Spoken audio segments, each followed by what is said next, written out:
So I'm really excited today for our video. We're going to talk about the Women's Center, which implicitly is talking about the women's movement and my connection with the women's movement.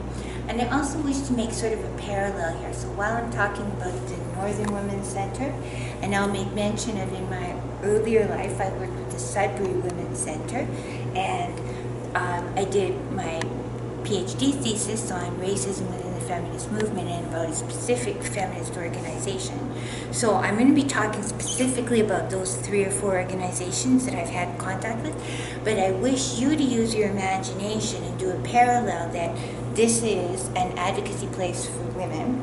Upstairs at UMBC we have the Pride Center, so that's for rainbow folks to meet other rainbow folks and their allies and be supportive and to do all kinds of really wholesome, robust things.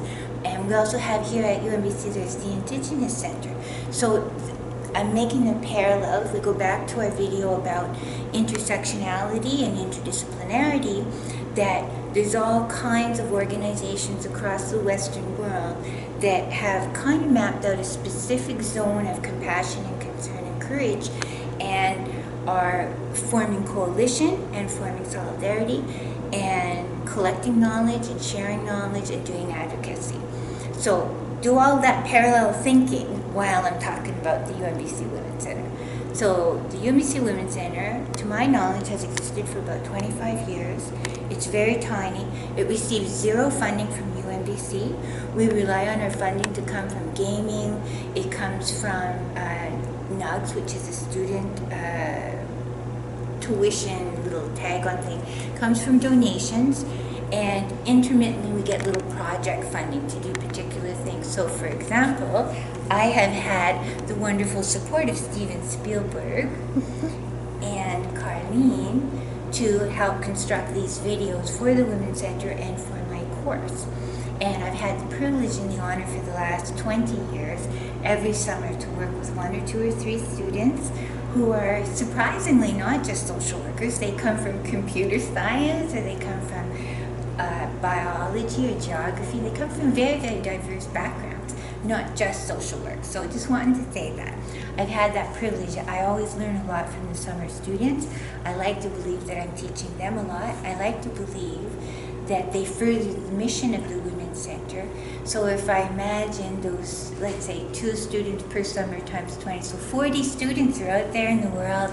They've now graduated with their degree, maybe they've gone to do their master's or maybe even their doctorate. And they're out there in the world sharing those assumptions, values, beliefs, and insights that we taught them through their time with the UMBC Women's Center. So what I want to highlight here is, you can see we have dozens of pamphlets and info guides here. These are available, health concerns in women's bodies, Family Duty Council, breast cancer. We try to support other organizations. So for example, here we have the First Nations Friendship Center, Native Healing Center, and Aboriginal Child and Youth Wellness Program. I want to draw your attention to this because we talked earlier in our videos about developing solidarities, comradeship, and connections. And that's part of being empowering for our clients and our communities. That's part of focusing on the micro, meso, macro levels of social work with victims of abuse. It's also part of doing self-care. If I know this client with this very intense specific concern could get more support and nurturance from this other agency, I'm going to work with her until I get her referred to that other agency. That's part of resisting burnout sometimes, if you can find the very best place to work with the very best supports and resources. And it's not always me, it's not always you, it's not always your agency. So all of this is a buffet that can help change people's lives. This is really soul nutrition, legal nutrition. Indeed, we have condoms, we have the female condom, we have all kinds of resources, phone numbers. We also hear through the Northern Women's Center, and of course women's centers and resource centers all across, whether it's Pride or Indigenous centers. We try to sort out in our town, for example, whatever your town is, Who's the best lawyer for these concerns? Who's the best doctor for those concerns?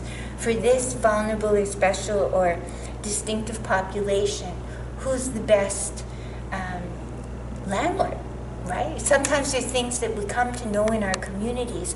So rather than that every client or vulnerable person has to reinvent the wheel and struggle to figure out solutions for their situation, if we can quickly go, here's a good lawyer for that issue, here's how the bus system works in this town, here's where you can get childcare that is suited for your schedule, here's where you can get a lawyer, here's the best shelter, there's 5 shelters in town, but this shelter will most suit your needs, here's 7 phone numbers, here's a condom and some candy, and off we go. So that's one of the amazing things about women's centers, pride centers, indigenous centers all over the world.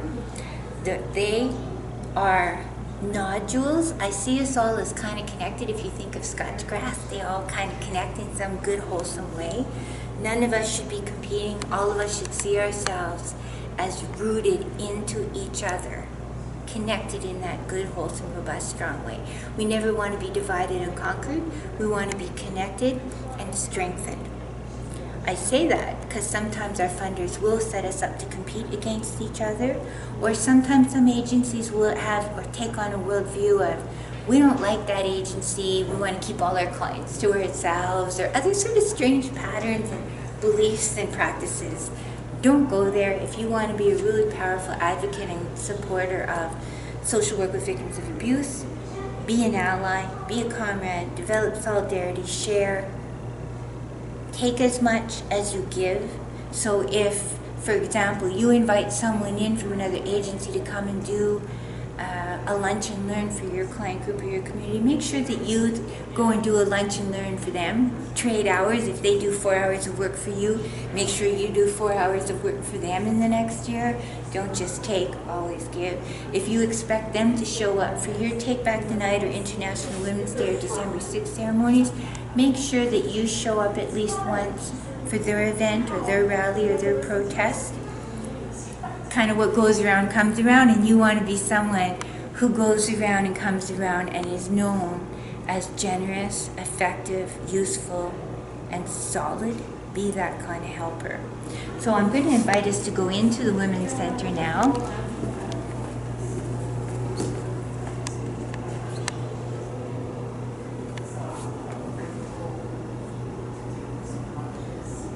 So our facilitator at the Women's Center, her name is Sarah, and some of you may know her. She's been here, I believe, for 18 years.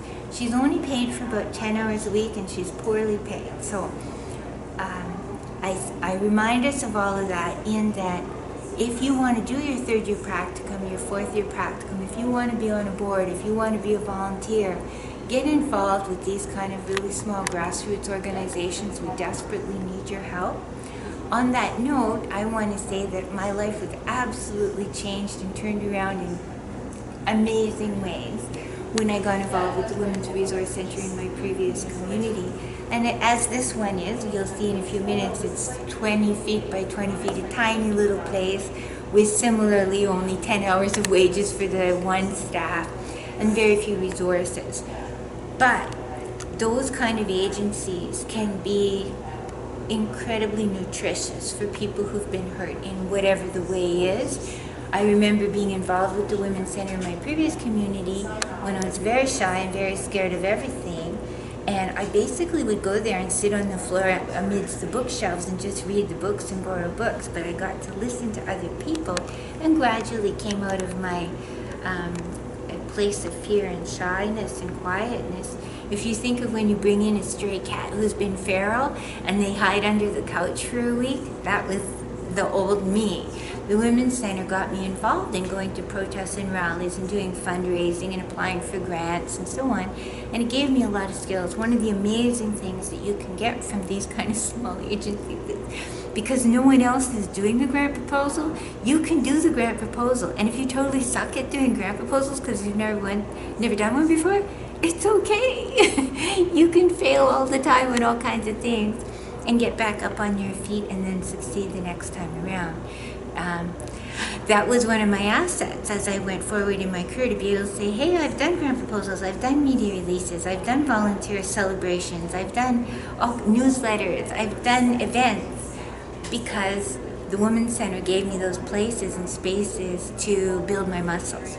So come on into the Women's Center, and here's something I want to comment on. This is a really, really large, soft and fluffy vagina.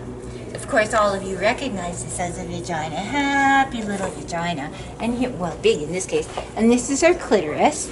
Here, see, there's the vagina, the clitoris, and all this good stuff. Why do I point this out as we walk in the door? Art, creativity, poetry, stories, sculpture. A lot of this stuff ends up in these kinds of places. The banners we use for protests and rallies, the creativity of people who've been harmed but who are standing up now and being like crones or heroes or sheroes or Amazons for our causes. Just making you note too that right there, that little ledge in the door, men are not welcome to come in here. Men can be our allies, our supporters. They can give us money, please do. They can contribute, make donations. They can help when we organize an event. When it's out there in the world and we're doing Take Back Tonight, for example, we always invite men, be part of what we're doing. You could serve coffee. You could set up the chairs for us. You could do all kinds of things for us and with us. But this space here is quiet space for women to be. Why? Because women want to be able to talk spontaneously and earnestly about where do I get an abortion? How do I breastfeed? What is the smelly stuff coming out of my vagina? All of these kind of things that we may not feel comfortable sometimes to say in front of men, especially if we've been harmed by men. So this is the little desk here, and the phone is available. Anybody who needs to use the phone, they can use that for free. We often have postings about events upcoming, phone numbers for people, lists of resources, and so on, as I said. We also have over here, sometimes these women's resource centers or gay pride or indigenous centers, whatever the specific causes are, we're the only people who keep track of the data of what's going on.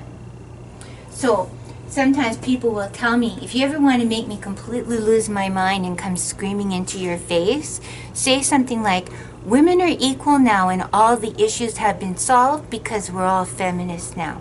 That is likely to make me lose my mind and start screaming at you, because we have data to prove women are not fully equal yet. Women still make less money than men in general. We don't get as many opportunities to be promoted. We don't tend to go in equally, the two genders, into disciplines that give us the same kind of reward and financial success and empowerment. We still have women are likely to be, 1 in 3 women will be sexually abused by the age of 18. This is kind of a commonly known thing. 1 in 6 men will be boys will be sexually abused by the age of 18. 97% of the time, it's a male who has done the abuse, even of the males. And 80% of the time when we're sexually abused or harmed in some way, it is by someone we know. So it tends to be our uncle, our grandpa, our brother-in-law, the coach, the teacher. So all of this is still going on. We have 5 women's shelters in this town and they're always full. Women would not choose to go live in a shelter where they don't get to pick their food, their schedule, their timing, where they don't have privacy, where they don't get to pick what movie they're going to watch, what they're going to have for breakfast or dessert, where there's stigma, where there's a lot of noise. No one would live under those circumstances unless they had to. All of us would prefer to have our own little apartment and our own plants and our own food and our own schedule and our own bed and our own blankets of just the color and texture that we really, really love. Shelters are not a place that are just, oh, luxury, oh, I get to live here for free. That's not how they are. Women are only going to go and live in shelters if they feel there's no other place for them. And they're only going to feel that if they're feeling vulnerable to violence, abuse, threat, and or if they're feeling desperate poverty. They don't have money for rent, they don't have money for food, etc. Right? So I wanted to just remind us of that. Some people say the feminist movement is no longer necessary. That hasn't been my experience. And if there ever comes a day when all the women's shelters in the world are empty and all the feminist lawyers have nothing to do and there hasn't been a rape kit done in like 5 years and All that kind of stuff is happening, and all the women in the world are equally represented in engineering and all the professions that have been women's professions like daycare and social worker and teacher and nurses. All professions are equally represented by males and females. I will party with you. I will bring the champagne. I will bring peanut butter cookies. It would be a really good day, but I'm not anticipating it's going to happen in the very near future, and it certainly won't be happening in the next 6 weeks, which is the duration or so of this course. So we need our women's centers. Please come and do practicums. Come and donate money. Come and be a volunteer. I'm going to bring you into this other room here where we... The library? This section. Oh, in the library too, yes. I've been reminded by Steven Spielberg that I should talk about the library. These kind of centers always have books and films that you can borrow. They have maybe posters that you could borrow. They have all kinds of things like that. Some of them even have clothing areas where you can borrow, let's say, a prom dress, or you can borrow a suit for a job interview. They're trying to imagine all the ways we can support our group of primary concerns, so gay prides of Indigenous places.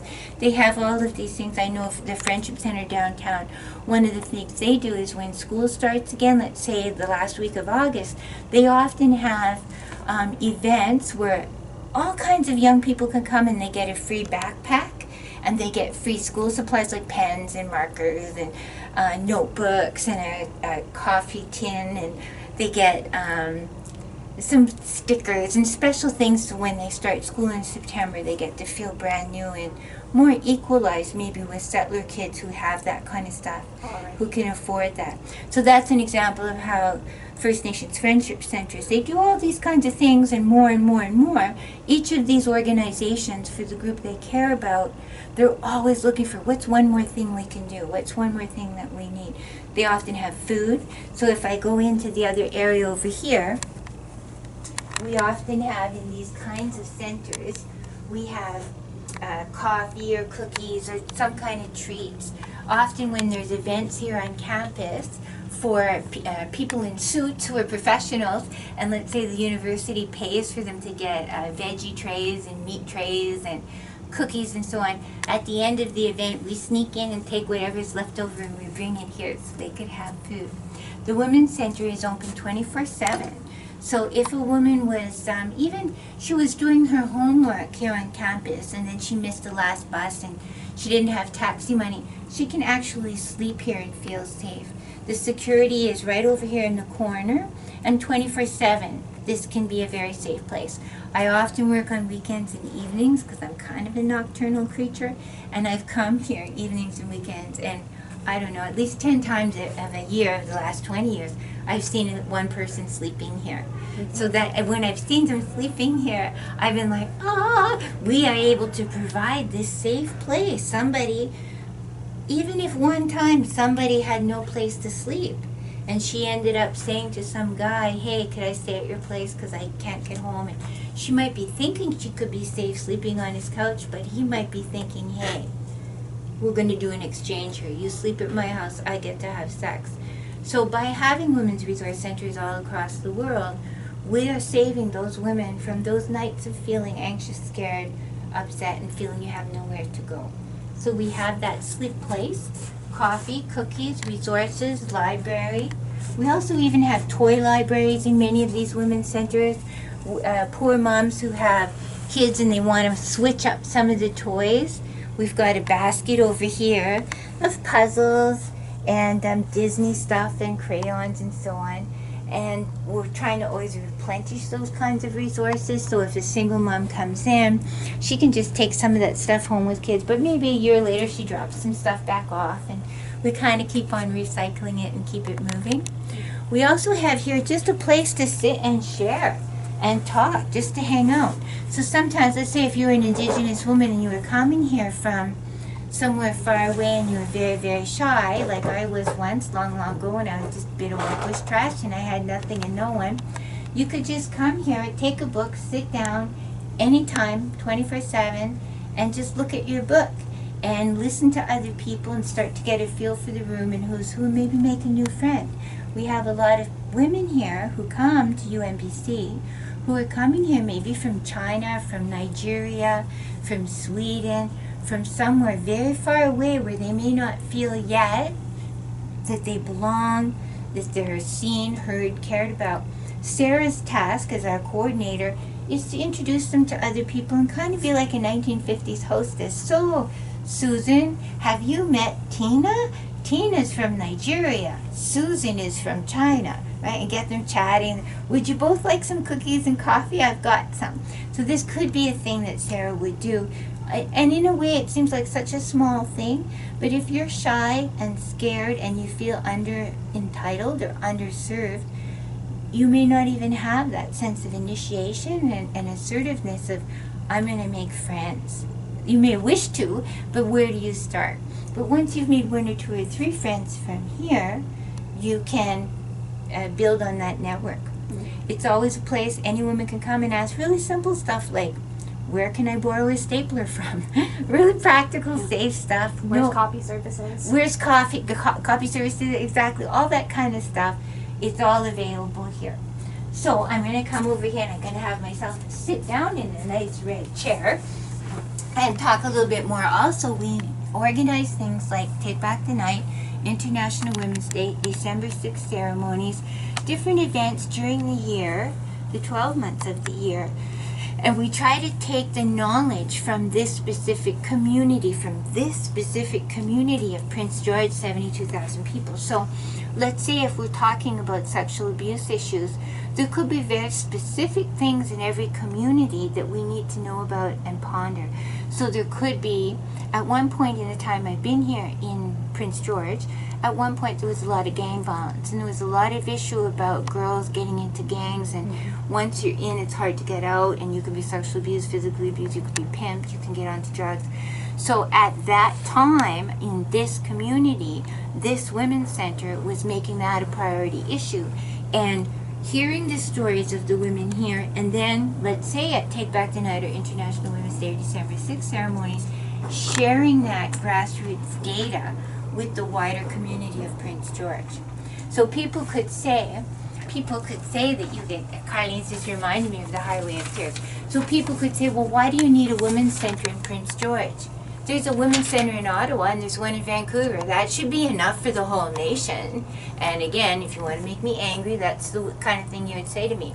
My belief is that every community has its own nuances, its own complexion, its own ethnocultural dynamics and specifics and particulars. In this particular town, we've had stories such as the Judge Ramsey case. This is a judge who sexually abused Indigenous girls and sex trade worker girls who were as young as 15, 16, who had come before him even in court. And he abused them apparently for years, and some stories are that there were even other cops who were involved in abusing these same girls.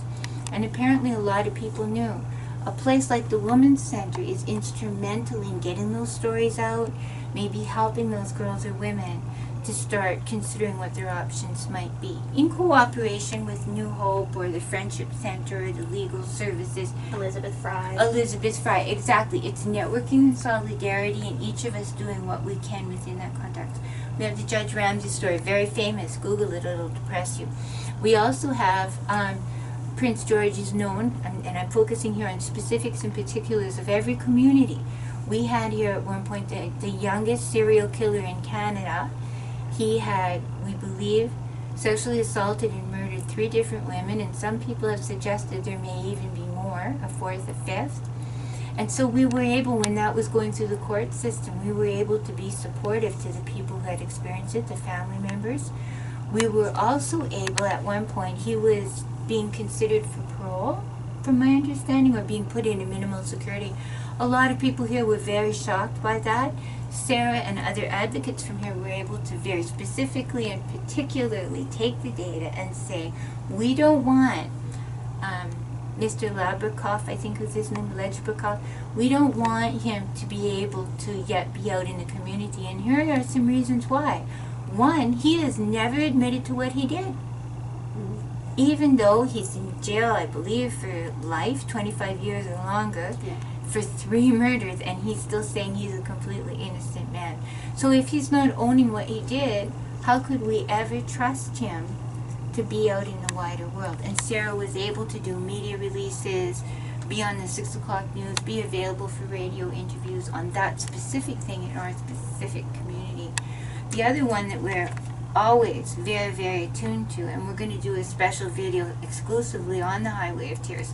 But the Highway of Tears is, you could kind of say nationally known now as, we have a lot of highway where there's no buses or very few buses. And what's happened is a lot of women, predominantly Indigenous women, but some white bush trash women, where we've been forced to hitchhike. And in at least, I think, 19 cases that are absolutely certain they're dead, bodies never found, the story not fully understood. So we don't know, is it 19 predators or 29 predators, or maybe it's 1 or 2 predators over the different years. We do know there's predators, so we want to be out there constantly affirming women's right to be safe. Even if you hitchhike a ride, which I did when I was a teen. I hitchhiked all over when I was a teen. Just because someone consented to give me a ride in their vehicle and they were going in the same direction I was going in no way does that entitle them to rape me, abuse me, force kisses all over my face, put their hand in my pants, and especially not kill me. Obvious, that's so obvious. Mm-hmm. But the Women's Center has been very active in enforcing and advocating for money for research, for documenting this, for supporting the Friendship Center and other agencies, the Carissa County Family Services, to get grants and to get money to hire Indigenous women to talk about and do research and to support the families where these stories have unfolded. There's also, so we're famous in Prince George specifically for Judge Ramsey, for the Highway of Tears, for the youngest serial killer, for gang violence. We were famous at one point for being almost the community with almost the highest child poverty in Canada for a time in the last 25 years. So there again, Sarah could be advocating how come we don't have either more subsidized housing so moms can afford to feed their kids better, or more mother's allowance, or more child subsidies, or more free soup and meals in the school, or whatever it's going to take to make those poor families rise up a little bit. So again, that was unique in particular for that area, that time, to our community. And Sarah, our employee here, was able to take that on and share the information. There's one other case that we're kind of famous for, and I think it's the Mooney case. This is a woman who was being stalked by her partner. At one point, he had choked her almost to death, and he went to jail for 6 months, which for me is astonishing. Look it up, the Mooney case, Mooney. You ask yourself, this is a little tidbit here for social work with victims of abuse. Take any story, change the identity pegs, we talked about that in one of our earlier videos, to different identity pegs. So let's say a man walks into a bank, the bank manager, who's a white, Anglophone, Canadian-born, heterosexual male, the bank manager refuses a loan to a guy called Igor. Igor chokes the bank manager almost to death. We can count on it that Igor is going to go to jail for more than 6 months. Because it'll be called attempted murder. It won't be called assault. It'll be attempted murder. Right? Because the bank manager's voice will be credible, and we are shocked to think that a bank manager would get almost killed because he refused Igor a loan. But if Igor chokes his girlfriend almost to death, it's an assault, it's 6 months. Right? So anyway, we're famous for this Mooney case. It gets worse. So at one point, and I'm giving you a very simple rendition of all of these stories because we have limited time on our video here. So she goes to the police station and she says, my ex has been chasing me in his car. He's been stalking me. I feel threatened. I feel afraid. It turns out that they don't really do much about the situation. Soon after that, her ex shows up at her place of work and he murders her co-worker. She manages with her child to duck into a bathroom and lock a door and escape through a window.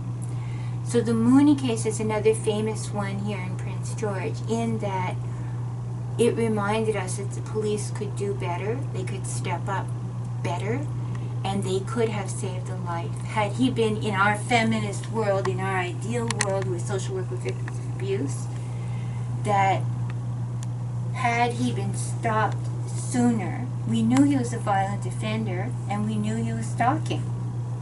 If the police had been able to put him in jail sooner and longer, it would have saved the life of the co-worker who stepped up to defend the woman being stalked. So those are some stories, and I share those in a very basic, rudimentary kind of form, just to give you the sense of every community has their stories. Gay Pride, for example, might be standing up in our great Gay Pride Center here, which is kind of like, we'll call us triplets here, the Women's Center, the Indigenous Center, and Pride Center. Pride Center might be fighting for those kind of stories around locally and specifically what has been done and what could be done better for rainbow folk, and accomplishing the Pride event downtown. So they organized the Pride Center, the Pride March, and we organized the Take Back the Night March. And then Aboriginal Days, or the Stolen Sisters events, or the Red Dress campaign is orchestrated or given priority by the Friendship Center, by the Counseling Center here. And then all three of us ideally all show up for each other's events and support each other and write letters for each other to get grants and funding and to do research and so on. One of the things we're very fortunate to get here every summer is our 2 students or 3 students, and we'll do in a future video, we'll talk exclusively about Indigenous women in the Highway of Tears. But for the purposes of today, thank you for signing up for Social Work with Victims of Abuse. Thank you for learning about what the Northern Women's Center does. Probably does 1,000 other things, but for today, very briefly. Very briefly. Just give you some of the most significant things that women's resource centers or rainbow centers or Indigenous centers do all across the world. Get involved, be involved, step up, and also know who is doing what in your own community so you can do appropriate referrals. Thank you for signing up for the course. Thank you, Steven Spielberg, and we'll be back with another video soon.